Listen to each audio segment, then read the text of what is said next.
Kembali ke arena, Suying yang masih mampu bertahan berhadapan dengan ketua tim kedua Akademi Tiando yang diketahui bernama Tai Long, juga memiliki 4 cincin roh dengan kekuatan roh pelindung tipe hewan buas Raja King Kong. Baru ingin melancarkan serangan pertama, Suying sudah terjatuh akibat tenaganya yang sudah terkuras di pertandingan sebelumnya. Namun karena tekadnya yang kuat, ia tetap tak ingin menyerah yang membuatnya dihajar habis-habisan oleh lawannya yang masih dalam kondisi segar bugar. Tai Long lalu mengungkapkan bahwa dengan kekuatan roh pelindungnya, ia sama sekali tak butuh strategi dalam bertarung karena menurutnya cukup hanya mengandalkan damage yang besar. Sampai akhirnya karena terus menerima serangan fatal, Suying pun dapat dikalahkan. Sementara itu, jauh di penginapan, Dai Mumbai sudah terbangun dari tidur panjangnya.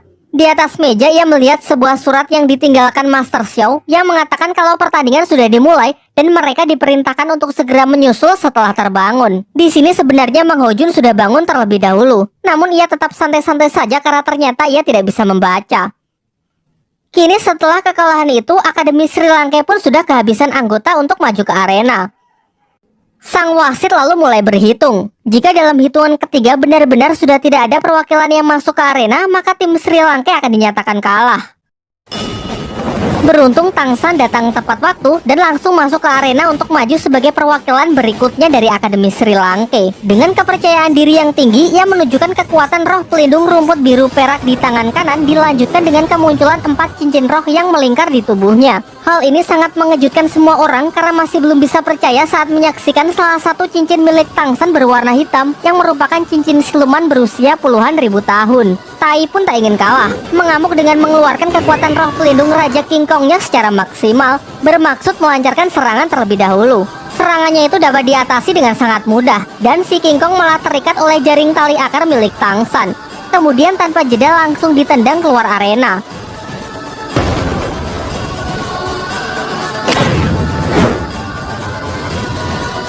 Sehingga sudah jelas Tang San lah yang dinyatakan sebagai pemenang. Setelah Akademi Sri Lanka dinyatakan menang dalam pertandingan hari ini, mereka pun bergegas kembali ke Akademi untuk mempersiapkan diri di babak kedua yang dijadwalkan 2 hari lagi. Sementara itu, anggota bangsawan yang merasa tak puas dengan kemenangan Sri Lanka memerintahkan Tai Long agar menyuruh kakeknya yang merupakan Master Roh dengan 8 cincin untuk membunuh Tang San. Diceritakan Tai Long sebenarnya juga terpaksa menurutinya karena keluarganya terikat hutang budi dengan kerajaan Tiando. Di malam harinya, kakek Tai Long mendatangi tempat Tang San dan langsung membius Xiaowu.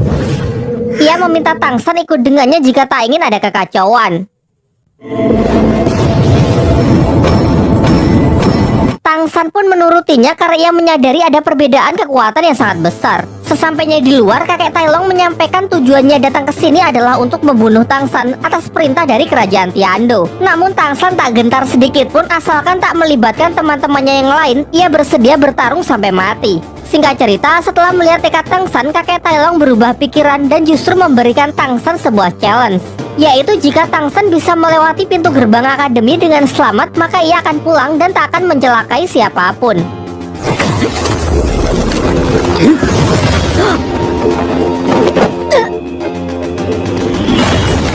Sayangnya kakek Tai Long dengan mudah bisa menghalau gerakan Tang San cukup dengan aura roh pelindungnya saja.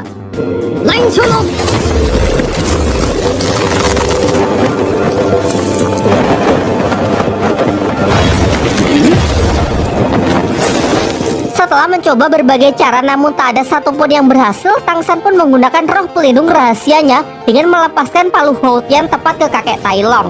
Menyaksikan kekuatan legendaris tersebut, kakek Tai Long sangat terkejut dan langsung menanyakan siapakah identitas Tang San yang sebenarnya.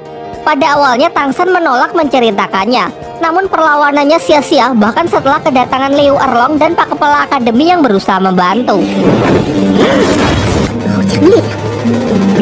Master Xiao yang menyusul meminta agar mereka berdua pergi terlebih dahulu, lalu menyuruh Tang San untuk memberitahukan siapakah nama ayahnya. Dengan tegas Tang San mengatakan kalau ayahnya bernama Tang Hao. Sesaat ia mendapatkan kesempatan untuk bergerak cepat melewati pintu gerbang sesuai dengan kesepakatan. Akan tetapi kini hal itu sudah tidak penting lagi, karena setelah tahu bahwa Tang San memang putra dari Tang Hao, kakek Tai Long memanggilnya Tuan Muda dan bergegas memberikan hormat. Kemudian ia meminta maaf dan mengaku bahwa dirinya adalah anak buah dari ayahnya Tang San. Di tengah pembicaraan mereka, datanglah kakek Dugu yang langsung membius Tai Long serta kakeknya karena mengira mereka berniat mencelakai Tang San. Akan tetapi setelah tahu kalau ini cuma salah paham, ia segera melepaskan mereka berdua dari pengaruh racunnya. Seusai tersadar, kakek Tai Long meminta agar semuanya keluar ruangan karena ia ingin berbicara empat mata dengan Tang San. Di sini ia lalu menceritakan hubungannya dengan Tang Hou kepada Tang San. Ia menjelaskan kalau di masa lalu kesetiaannya amat tinggi terhadap ayah Tang San tersebut. Ia bersedia melakukan apapun, bahkan jika harus mengorbankan nyawa. Sampai pada suatu ketika, Tang Hou memerintahkannya untuk melakukan perjalanan ke Pulau Dewa, sebuah wilayah di luar dunia dahulu yang dikatakan berada sangat jauh melintasi samudera. Namun ternyata pulau yang dimaksud sebenarnya tidak pernah ada. Tang Hou menyadari bahwa perang besar melawan Balai Roh Pelindung akan segera terjadi, sehingga ia melakukan ini dengan tujuan menghindarkan kakek Tai Long dari perang tersebut agar garis keturunan keluarga Tai tidak akan musnah. Setelah tahu niat baik dari tuannya tersebut, ia pun bergegas kembali. Sayangnya perang telah berakhir yang menewaskan istri dari Tang Hou, dan Tang Hou sendiri menjadi buronan yang keberadaannya tidak ia ketahui. Bersama klannya, ia lantas menyerang Balai Roh Pelindung untuk membalaskan dendam dari keluarga Tang San. Sayangnya dengan jumlah yang sedikit, mereka pun dapat dikalahkan lalu diusir dari kerajaan Balai Roh Pelindung yang kemudian ditampung di kota Tiando. Hal inilah yang menjadi alasan ia memiliki hutang budi kepada bangsawan kerajaan Tiando. Setelah mendengarkan cerita itu, kemudian Tang San bertanya mengenai dugaannya kalau Tang Hou adalah dalang di balik kejahatan orang-orang di Akademi Changhui, termasuk kasus obat mutasi roh di desanya Mang Hojun dan racun yang meracuni Duguyan. Akan tetapi kakek Tai Long meragukan hal itu karena ia sangat mengenal ayah Tang San yang selalu berbuat kebajikan. Seusai pembicaraan tersebut, Tang San pergi menemui kakek Dugu yang sejak tadi sudah menunggunya. Kakek Dugu lalu menceritakan bahwa ia baru saja kembali dari Akademi Changhui untuk melakukan penyelidikan. Di sana ia mendapatkan fakta bahwa Sikyu ternyata berada di bawah pengaruh hipnotis dari orang yang bernama Sinian. Kakek Dugu lalu mencoba menggunakan racunnya untuk menekan efek kekuatan pengendali pikiran yang ditanamkan di kepala Sikyu dan ternyata cukup berhasil. Lalu Sikyu yang kembali mendapatkan potongan ingatannya meminta kakek Dugu untuk mengaturkan waktu dan tempat di mana ia bisa menemui Tang San karena ada hal penting yang ingin ia bicarakan. Singkat cerita, kakek Dugu mempertemukan Tang San dan Sikyu di gua tempat tinggalnya.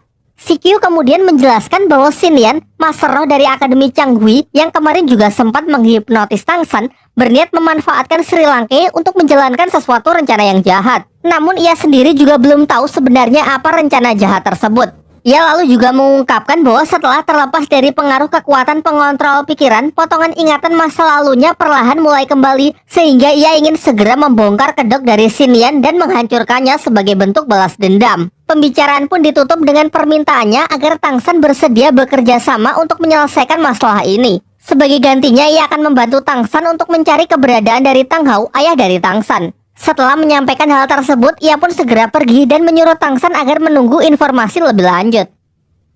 Keesokan harinya, karena merasa gabut hari ini tidak ada jadwal pertandingan untuk tim Sri Lanka, Master Xiao mengajak Tang San pergi ke arena turnamen untuk menyaksikan pertandingan tim dari Akademi Changhui melawan tim kedua dari Akademi Tiando. Pertandingan ini dinilai agak aneh karena Akademi Changhui terlihat sangat percaya diri dengan hanya mengirimkan Sikyu sebagai perwakilan akademi untuk mengikuti turnamen.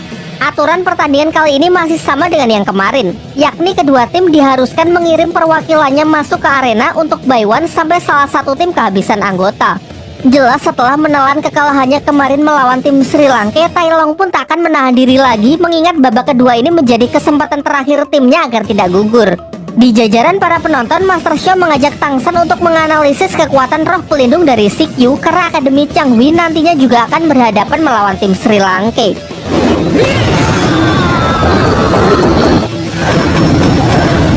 Kembali ke arena, Tai Long yang sudah lebih dulu melancarkan beberapa serangannya dengan mudah bisa dihindari oleh Sikyu. Namun sejauh ini Sikyu hanya bertahan dan sama sekali belum menunjukkan wujud dari kekuatan roh pelindungnya. Tiba-tiba, kekuatan dan kecepatan Tai Long menurun drastis, akan ia sedang menahan rasa sakit dari dalam tubuhnya. Di sisi lain, semuanya pun dibuat tercengang karena sama sekali tak melihat Sikyu melancarkan serangan. Omae wa mou shindeiru. Dengan sekali hempasan gelombang udara, Tai Long pun dilempar keluar arena sehingga Akademi Changhui lah yang dinyatakan sebagai pemenang. Singkat cerita, pertandingan hari ini pun selesai dengan kemenangan Akademi Changwei yang begitu cepat membantai satu persatu anggota